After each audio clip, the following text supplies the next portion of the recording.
Hi friends, welcome to my channel. Today we are discussing about the PE ratio, which is also called as price to earning ratio, and it is frequently used by different investors, especially those who are in the value investing. Not only the investors, retail investors, but also the mutual funds use this PE ratio in order to identify the undervalued stocks. So now in this video we'll be going to discuss about the applicability of the PE ratio, where it has to be used, where we cannot use it. So PE generally is a share price upon earning per share. So that means that how much, if you purchase a stock at 40 PE, that means you are paying 40 rupees for 1 rupee earning of that company. So that is how it derives with this formula. PE is equal to share price upon earning per share. So if it is negative, that means the company is making loss. If it is too much, that means you can say that company is slightly overvalued. So there are various numbers you can find on internet, that 30 PE is good, 20 more than 20 is bad, or more than 30 is bad. But there is no definitive criteria of the PE ratio, because it is a comparative evaluation that you need to carry out. You need to see the industry PE, you need to compare the industry PE, you also need to compare the median PE of the stock of your interest. So the price to earning ratio is generally picked by the different retail investors, also with the also by the mutual funds managers, to pick a stock, to buy a stock at when it is undervalued.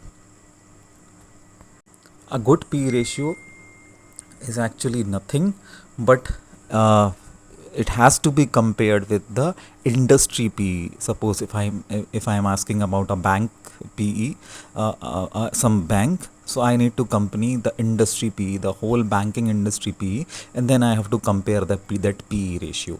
So this is how it derives. It is frequently used, but there are some certain limitations of the PE.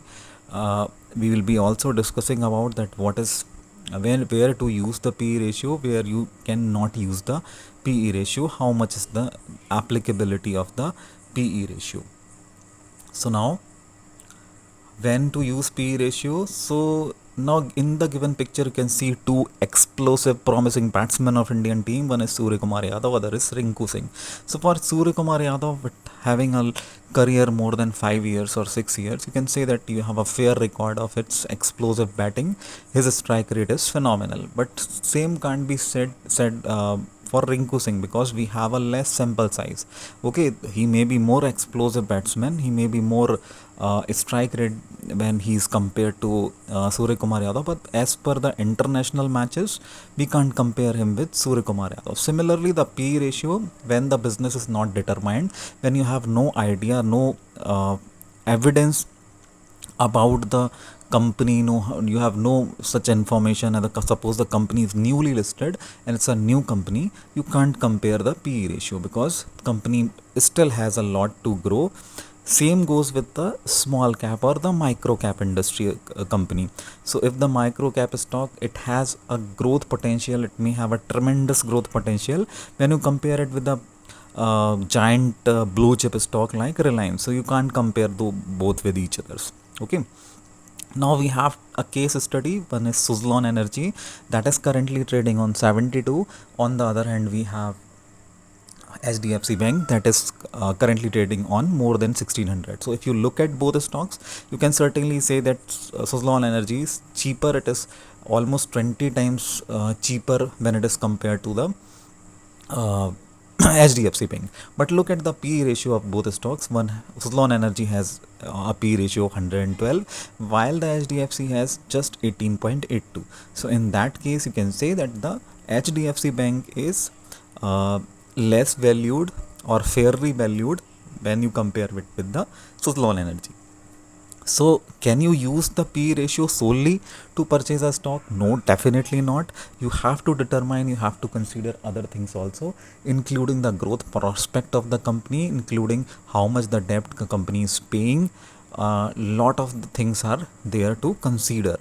Now coming to the how to check the median PE. So what I generally do, I look at all the financial aspect of a company, and when I satisfy, I check the median PE of that particular stock using Screener app. So while using Screener app, you can certainly check that what is the median PE of that particular stock. In the case of HDFC Bank, it is still, its PE is still lesser than its median PE, which is somewhere around 20. Now you can look at the same in the picture also. Look at the median PE, which is 20, and it is currently trading at the PE of 18.82. Now this is not a recommendation to buy an HDFC. I have just taken it for an example.